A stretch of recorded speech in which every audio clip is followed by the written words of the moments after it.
ಹಳಗನ್ನಡ ವ್ಯಾಕರಣ. ಸಂಸ್ಕೃತ ವ್ಯಾಕರಣಕ್ಕೆ ಪಾಣಿನಿ ಅಗ್ರಗಣ್ಯನಾಗಿರುವಂತೆ ಹಳಗನ್ನಡ ವ್ಯಾಕರಣಕ್ಕೆ ಕೇಶಿರಾಜ ಅಗ್ರಗಣ್ಯ.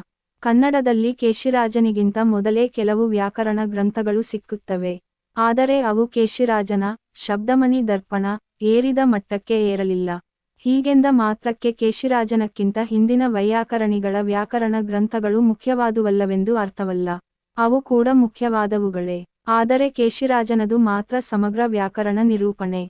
ಅದಿರಲಿ, ಈಗ ಕನ್ನಡ ವ್ಯಾಕರಣ ಪರಂಪರೆ ಬೆಳೆದು ಬಂದ ದಾರಿಯನ್ನು ಗಮನಿಸಬಹುದು. ಕನ್ನಡ ವ್ಯಾಕರಣದ ಮೇಲೆ ಸಂಸ್ಕೃತ ವ್ಯಾಕರಣದ ಗಾಢ ಪ್ರಭಾವವಿದೆ. ಸಂಸ್ಕೃತ ವ್ಯಾಕರಣಗಳ ಮಾದರಿಯನ್ನನುಸರಿಸಿ ಕನ್ನಡದಲ್ಲಿ ಅನೇಕ ವ್ಯಾಕರಣ ಗ್ರಂಥಗಳು ಹುಟ್ಟಿಕೊಂಡವು. ಆದ್ದರಿಂದ ನಮ್ಮ ಪ್ರಾಚೀನ ಕನ್ನಡ ವ್ಯಾಕರಣಕ್ಕೆ ಸಂಸ್ಕೃತ ವ್ಯಾಕರಣವೇ ಆಕರ. ಇದರ ಫಲವಾಗಿ ಕನ್ನಡ ವ್ಯಾಕರಣದ ಮೇಲೆ ಸಂಸ್ಕೃತ ವ್ಯಾಕರಣದ ಪ್ರಭಾವ ಆದದ್ದು ತೀರಾ ಸಹಜವಾಗಿಯೇ ಇದೆ.